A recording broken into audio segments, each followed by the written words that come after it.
Les recuerdo que usted le van a dar una papeleta donde no están por números, están por letras, A hasta la H, creo que es. ¿La última? ¿Sí, no? Hasta la K. El casillero D dice: ¿está usted de acuerdo que el Estado ecuatoriano reconozca el arbitraje internacional como método para solucionar controversias en materia de inversión, contractuales o comerciales? Wilter, en este análisis nos acompaña el abogado Wilter Pilataxi, con quien continuamos haciendo este análisis de cada una de las preguntas. Pregunta D, ¿cómo le ves? ¿Qué te dicen los anexos? ¿Ya te los leíste? ¿Y qué dicen los anexos, Wilter? Sí, exactamente en esta pregunta es el dilema, que de permitir y reconocer el arbitraje internacional como método para solucionar las controversias en materia de inversión, contractuales o comerciales. En la actualidad, nuestra Constitución no reconoce el arbitraje internacional, indica que el Estado no se podrá someter a los arbitrajes internacionales. Al ganar el sí en esta pregunta, se estaría beneficiando única y exclusivamente a las empresas extranjeras que invierten en el Ecuador, supuestamente invierten en el Ecuador. ¿Por qué digo supuestamente invierten en el Ecuador? Porque una empresa extranjera que explota, como ser los minerales, oro, cobre y plata, hacen contratos con el Estado a fin de que ellos se llevan la mayor ganancia, es decir, en la actualidad existe que el 96% de ganancias se llevan las empresas extranjeras y el 4% le queda para el Estado. ¿Eso en qué área? Porque así era con el petróleo hasta que se cambió en la década de Correa, se cambió la historia, ¿no? Sí, actualmente en la minería. En la minería. En la minería. O sea, que Ecuador no recibe casi nada. No recibe casi nada y es el país que sale más perjudicado. Claro. Y esas son las consecuencias, como al inicio del programa usted indicaba las fotografías de las sequías. Entonces, por cuánto se explotan el área donde produce el agua, contaminan y ya no se puede restablecer. Entonces, esos son los efectos de la actualidad. Y estamos recibiendo ya los daños y los efectos de toda esa contaminación. Ya. Específicamente en el asunto de la pregunta, se debe tener claro tres aspectos. El primero, al someterse el Estado al arbitraje internacional, el único que puede demandar en este sentido son las empresas transnacionales al Estado, y no el Estado a las empresas transnacionales. El segundo aspecto, que para someterse al arbitraje internacional existen alrededor del mundo como 300 árbitros calificados como para solucionar arbitrajes internacionales, y que estos árbitros son calificados por las empresas internacionales. Es decir, que ellos van a estar siempre a favor de las transnacionales, por cuanto ellas son las quien califican estos árbitros. Pero, a ver, ¿qué es un arbitraje internacional?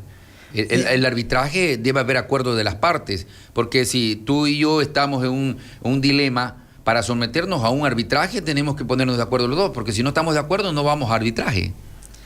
Específicamente, por eso dice aquí, a ver, la Constitución permite el arbitraje internacional. Actualmente no. Actualmente no permite, no, ¿verdad? No lo permite. Ya. No se podrá celebrar tratados, instrumentos internacionales en que el Estado ecuatoriano no lo permite. La Constitución, el artículo 422, no lo permite. No lo permite. Pero al permitirse esto, entonces va a haber las reglas. A ver, yo contrato, por decir, explotación minera hasta el año 2032.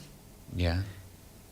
Pero las empresas incumplen, contaminan el medio ambiente, no resarcen la contaminación, la afectación que realizan. El Estado dice, no, ¿sabe qué? Y hasta aquí nomás ustedes llegan. Llegó hasta el 2028, faltan 4 años de cumplir todavía. Entonces, claro, en ese sentido, la empresa internacional va a demandar en arbitraje internacional al Ecuador. ¿Y qué se va a juzgar ahí? lo único que se va a juzgar es el tiempo que falta para completar. Sí, vamos, bueno, esta pregunta es la pregunta que más se la ha difundido, los arbitrajes internacionales, por los problemas que Ecuador ha tenido con Chevron y con otras empresas internacionales, donde Ecuador no ha ganado ningún pleito internacional. Y esa es la mayor duda que tienen los ecuatorianos, porque al abrirse este arbitraje internacional, ¿ganará Ecuador alguno? Es la interrogante que le quedan a muchos, pero bueno, la norma y la regla dice que un arbitraje se someten quienes están de acuerdo las partes. Sin embargo, en los contratos internacionales le van a ubicar como una cláusula de que podrán someterse a los arbitrajes internacionales, y es ahí donde puede ocasionarse la problemática, que por cierto solo sería en materias de comerciales, contratos de inversión, endeudamiento externo y bueno, contratos de concesión, por ejemplo, que son otros de los temas que podrían abordarse. En definitiva, es una pregunta que hay que seguirla analizando, los pros y los contras, porque tiene muchos pros y muchos contras y que ya se lo ha enfocado. Pero bueno, 7:45 minutos. La pregunta más complicada es la que viene. La pregunta del trabajo por hora y del contrato a plazo fijo. El gobierno plantea reformar la Constitución y el Código de Trabajo para legalizar el contrato de trabajo a plazo fijo y por horas. Textualmente y literalmente la pregunta dice: ¿está usted de acuerdo con enmendar la Constitución de la República y reformar el Código de Trabajo para el contrato de trabajo a plazo fijo y por horas cuando se celebre por primera vez entre el mismo empleador y trabajador sin afectar los derechos adquiridos de los trabajadores de acuerdo al anexo 4? Wilter, ¿cómo analizamos esta pregunta bajo tu óptica profesional? Mira, esta pregunta va en contra de lo que establece la Constitución de la República. Dice que no podrá renunciar a los derechos adquiridos. Claro. Los derechos del trabajador son irrenunciables. Son irrenunciables. Al aprobar esta pregunta, van a ser renunciables. Y no va a haber estabilidad laboral de aquí en lo posterior. Porque si bien es cierto, indica en la misma pregunta que se respetará los derechos adquiridos. Pero esos son para los que ya están trabajando, ya tienen su estabilidad laboral. Porque las leyes no son retroactivas, afectaría a los nuevos. Al futuro. Claro. Porque entonces, eso está bien que lo aclaremos, porque hay gente que dice, no, es que se violentan los derechos de trabajadores. No, ninguna ley es retroactiva y podría esto de ahora en adelante. Entonces, dice el trabajo por horas y el tema de el contrato a plazo fijo, que ya lo había antes y que fue sacado dentro de los contratos, ambos existían, pero la Constitución del 2008 los retiró de su vigencia. Sí, efectivamente, si vamos tanto la relación obrero-patronal, el obrero es la parte débil. Es por eso que en la Constitución del 2008 se reformó y se quitó de la legislación estos contratos por horas y a plazo fijos, en virtud de que existía mucha precarización laboral, y al permitir esta pregunta se va a volver al tiempo de antes, a la tercerización, al trabajo informal, y en sí, ¿quién van a ser afectados? Son los trabajadores. ¿Por qué? Porque no podrán recibir como son los décimos, no podrán recibir las utilidades, no tendrán vacaciones, no podrán recibir horas extras. ¿Por qué? Porque dice, yo contrato por horas, y en el contrato por horas no establecen qué días son laborables, como en la actualidad establece de lunes a viernes, es laborable, y sábado y domingos con retribución complementaria. Claro. Extraordinaria. Ahora, Wilter, ya desde la normativa legal, el contrato por horas no se debe confundir con la jornada parcial permanente, porque la jornada parcial permanente también, eso sí existe en la legislación ecuatoriana, y los empleadores, pero se llama permanente porque trabaja de largo, ¿no? Y bueno, el contrato por horas sería esporádico.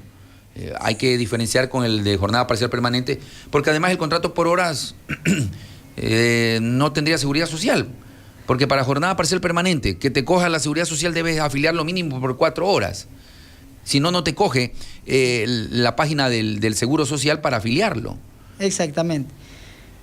Por eso se dice, al aprobar esta pregunta, se se perdería todos los beneficios, los trabajadores, los nuevos trabajadores, porque los que ya están asegurados, ya tienen su plaza fija de trabajo, a ellos no les afectaría. Esto le afectaría a la nueva contratación.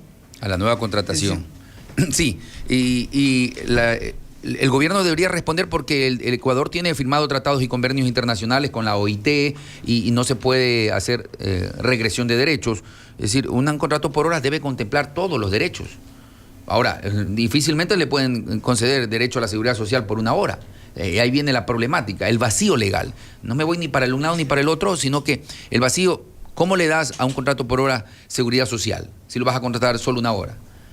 En Estados Unidos existe este tipo de, diría yo, de precarización laboral donde le contratan por hora y aunque le pagan $15 la hora, el costo de vida es alto. En Ecuador plantean, no está claro, plantean de que el contrato por hora es 2.80, que 7 ni sé cuánto, que 5 ni sé cuánto, es decir, no hay la ministra de Trabajo ha salido a enredar el tema, pero bueno, hay pros y contras también, hay pros y contras de esto. Sin embargo, los sectores sindicales defienden un derecho y sobre todo, tú eres un abogado laboralista sindicalista que defiende sindicatos y tienes esta óptica. El análisis es un poco complicado. ¿Generará más trabajo? Es la interrogante que se generan muchos, ¿no?, que desconocen el tema de fondo. No, específicamente con esto no va a generar más trabajo. Se va a generar la precarización laboral. Como bien dice, al contratar por hora, las empresas, si bien es cierto, ahorita están obligados a la afiliación desde el primer día del trabajo, pero es del primer día de trabajo porque el día de trabajo tiene 8 horas. Al contratar por horas, usted contrata 2 horas, no va a poderle afiliar. Y ahora, y hablemos... Y no va a poderle afiliar y el trabajador sí, no tiene cómo obligarle que le afilien. Claro. Entonces, ahí eso lo único que está es beneficiando a las grandes empresas. Sin embargo, en la actividad cotidiana se presentan ese tipo de trabajo. ¿Y qué es lo que hace en el común del Ecuador? Te piden una factura de RIMPE. Por ejemplo, quiero descargar, tengo una carga, quiero descargarla, lo contrato por par de horas que va a trabajar descargando. ¿Y cómo le pago? Con un RIMPE. Y así, varios temas. Quiero hacer la limpieza de la casa una vez al mes, lo contrato por un par de horas y me hace la limpieza de la casa. Existe eso, pero lo que pasa es que no está regulado y la forma de regularlo es pídele una factura de RIMPE y con eso lo soluciona. Ay, eso existe en el Ecuador. Bueno, sí existe eso, sí he tenido casos de eso específicamente.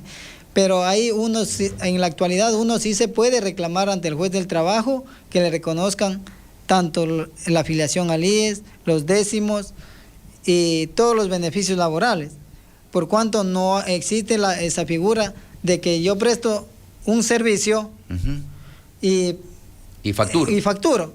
O sea, para los profesionales nosotros sí podemos facturar, pero habría que configurar 3 elementos básicos del trabajo, que son la prestación de servicio, la remuneración y la dependencia. Y la dependencia, si es una vez al mes que viene un par de horas, ¿cómo lo justificas con relación laboral? Es que sí hay dependencia. ¿Por qué? Usted dice, vea, en limpieza, que más ha habido en esos casos en limpieza. Es lo que más se presenta. Vea, se va 3 veces a la semana. Bueno, ahí sí, pero si es una vez al mes. Va todos los meses. Existe entonces esa dependencia. ¿Sabe qué? Yo en este mes, en el mes tengo que cumplir con esa actividad laboral. Correcto, es un análisis que estamos haciendo con un abogado profesional del derecho, que sobre todo es sindicalista y conoce del tema del trabajo del día a día. ¿En qué preguntas nos quedamos? Porque nos quedan 7 minutos y acabamos el espacio de noticias. En la E. En la E nos quedamos, vamos con la pregunta, la pregunta F, control de armas al ingreso de las cárceles, la pregunta F.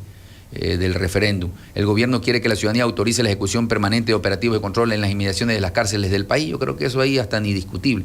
Es evidentemente necesario, aunque la consulta sea inoficiosa, como yo lo he sostenido, porque lo podía haber hecho la Asamblea Nacional. Estas reformas, por ejemplo, el tema del control de armas y todo eso, lo podía haber hecho la Asamblea Nacional. Pero la pregunta es, entre comillas, honorables asambleístas, los mismos que dicen ese discurso y que estuvieron en la asamblea, ¿cuándo lo hicieron? ¿Por qué no lo hicieron? Los de la Revolución Ciudadana, por ejemplo, que se han mantenido en la Asamblea siendo el número mayoritario, llegaron a tener hasta 100 asambleístas en la Asamblea. Eran la mayoría absoluta, no les necesitaban que nadie les dé un voto. Sin embargo, la Revolución Ciudadana hizo estas leyes. Ahora que la preguntan, dicen que por qué gastan el recurso si lo podían haber hecho ellos. Vamos con la pregunta F. ¿Está usted de acuerdo que las Fuerzas Armadas realicen control de armas, municiones y explosivos y accesorios permanentemente en las rutas y caminos y vías y corredores autorizados para el ingreso en los centros de rehabilitación social? Tiene relación con la pregunta 1, sacar a los militares a las calles. Si los sacas a las calles van a hacer este trabajo, Wilter. Sí, exactamente, eso estaba por indicarle. Para que proceda esta consulta, tendría que ganar la pregunta 1. Claro. ¿Por qué? Si no gana la pregunta 1, entonces las Fuerzas Armadas no podrían salir a las calles. A las calles. Y si gana la F, Sí. entonces podrían ser solamente para el control en las cárceles. Exactamente, para el control en las cárceles, nada más. Uh-huh. Bueno, y vamos a la siguiente pregunta, porque se nos va el tiempo. Incremento de penas para 10 delitos. Esto es la pregunta G. ¿Está usted de acuerdo que se incrementen las penas de los delitos de terrorismo y su financiación, producción y tráfico ilícito de sustancias catalogadas sujetas a fiscalización, delincuencia organizada, asesinato, sicariato, trata de personas, secuestro extorsivo, tráfico de armas, lavado de activos, actividad ilícita de recursos mineros, reformando el Código Orgánico Integral Penal conforme al anexo de la pregunta? Pregunta G. Incrementar penas en 10 delitos, Wilter. Desde la óptica profesional, para combatir la delincuencia no es el punto específico incrementar penas. El punto específico es educar a la ciudadanía. En vez de estarnos discutiendo en este tema de incrementar penas, ser más severos, se tendría que, desde el inicio de la educación, comenzar inculcando primeramente la puntualidad, el respeto. Entonces, con esos dos principios, no estaríamos para qué discutiendo estos temas de incrementar pena en los delitos especificados en la pregunta. Claro, sin embargo, hay países que cambiaron su historia cuando incrementaron penas a los delitos. Por ejemplo, Singapur, mire, Taiwán, recientemente a la dueña de un banco va la pena de muerte por delitos de fraude financiero. Esto recién, esta semana. Entonces, lo que pasa es que educar es una de las partes importantes. Un joven de 14 años acaba de matar a un chofer de un bus. ¿Y de dónde nace la educación? Desde el hogar. Y vienen los problemas colaterales. Entonces, incrementar las penas podría ser una alternativa para poder presionar a que haya un cambio en la sociedad. Si no hay una sanción, la gente no respeta a veces. Claro, específicamente, pero recordemos que nuestra Constitución establece un límite de penas. Claro, un máximo. Un máximo de penas, entonces no se podría rebasar de ese máximo. Claro. En sí, mi criterio personal, sí se podría aprobar esta pregunta en fin de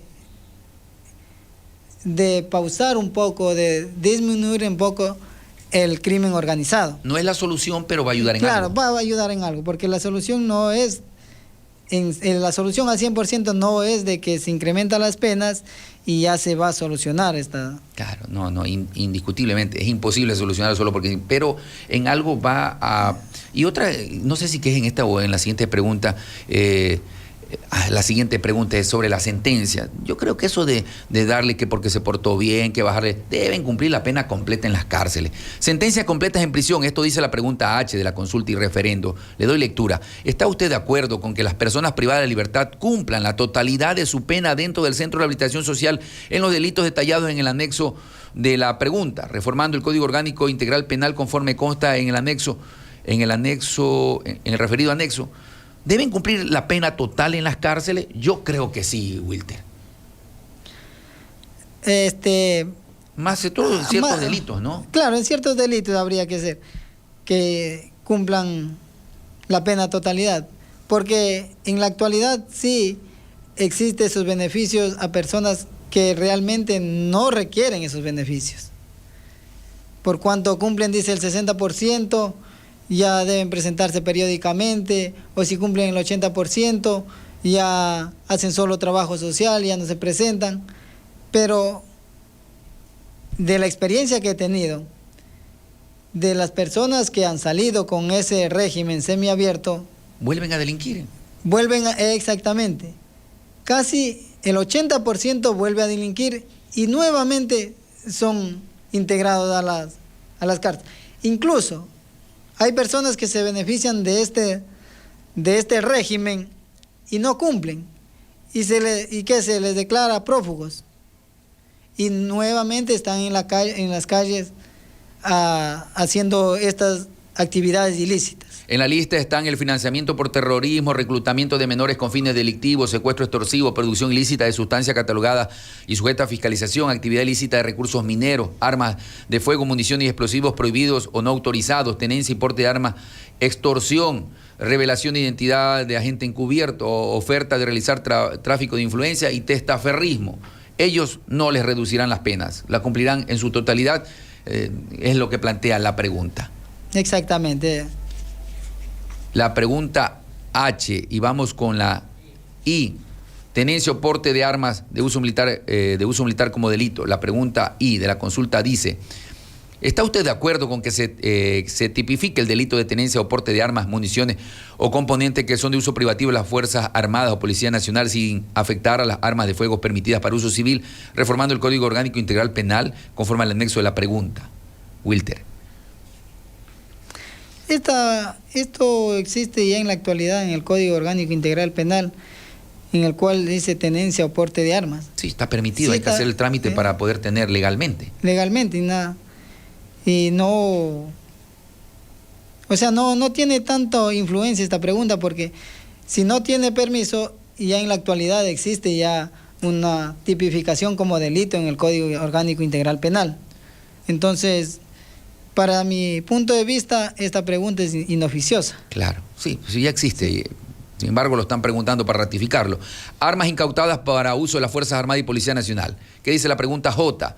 ¿Está usted de acuerdo con que las armas, sus partes y piezas, explosivos, municiones o accesorios que fueron instrumento o objeto material de un delito puedan destinarse al uso inmediato de la Policía Nacional o las Fuerzas Armadas, reformando el Código Orgánico Integral Penal? Las armas de los delincuentes sean usadas por la policía, permitiendo su uso.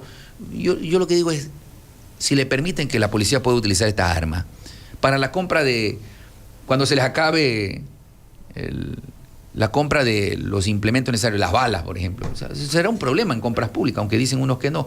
¿Cuál es tu criterio? Yo creo que mejor sería que las destruyan, porque ¿qué hacen con estas armas? Que quizás muchas están en cadena de custodia por investigaciones de delitos. Mi criterio en lo personal, yo veo que no hay el código, el reglamento para poner en funcionamiento. ¿Por qué? Porque muchas de las armas no son reformadas,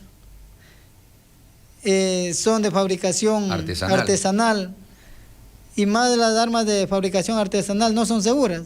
Entonces, con esas armas inseguras no puede salir un policía, un militar. Y además la compra de municiones, que son diferentes tipos de armas. ¿Cómo lo haría el Estado ecuatoriano?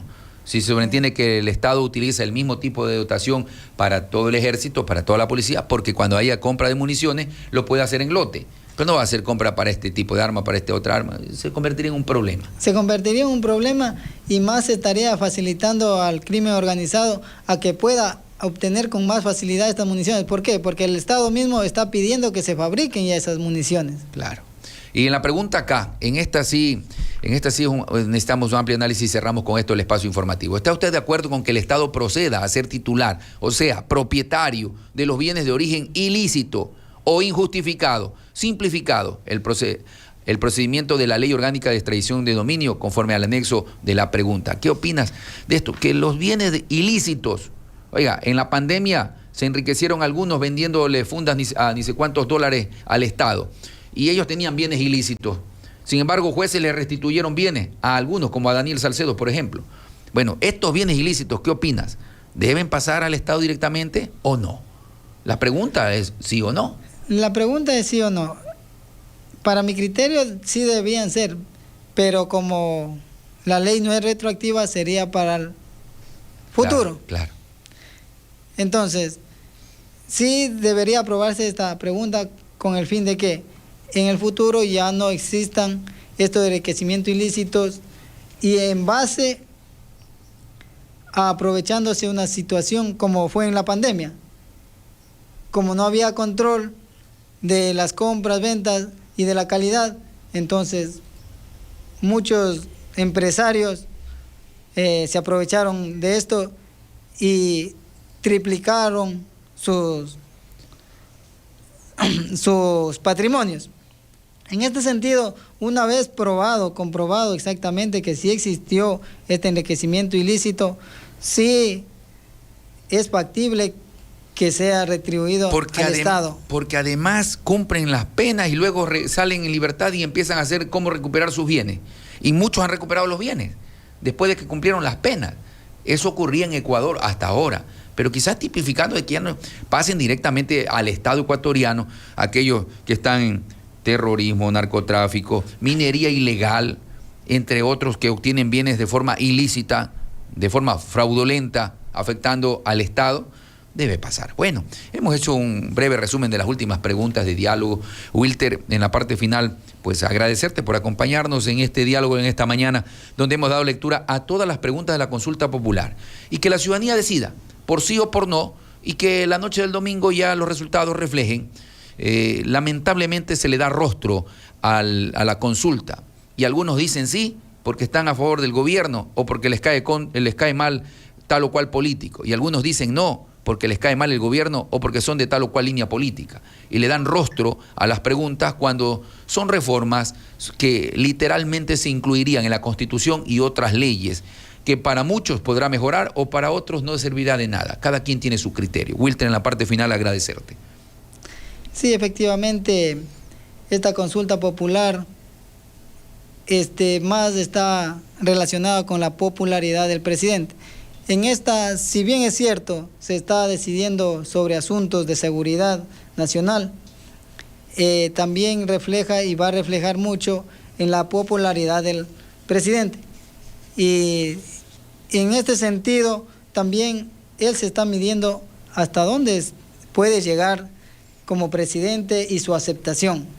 En este sentido, también indicarle a la ciudadanía que las preguntas están indicadas. Lo que sí recalcaría, que voten con conciencia y no porque el presidente les cae bien o les cae mal o tal o cual político indica de que debe votar sí o no. Claro, así Se es. analizó, para mi criterio personal, y lo que no estoy de acuerdo y que las preguntas que voy a votar en lo personal no, son la D y la E, por cuanto eso sí es perjudicial tanto para el país y también para los trabajadores. Correcto. Bien, muchas gracias por acompañarnos. El abogado Wilter Pilataxi es abogado, laboralista, defensor en algunos sindicatos. Es un lamanense que hoy nos acompañó en el análisis de las preguntas. Quiero saludar para cerrar el espacio informativo a Vinicio Andrade, nuestro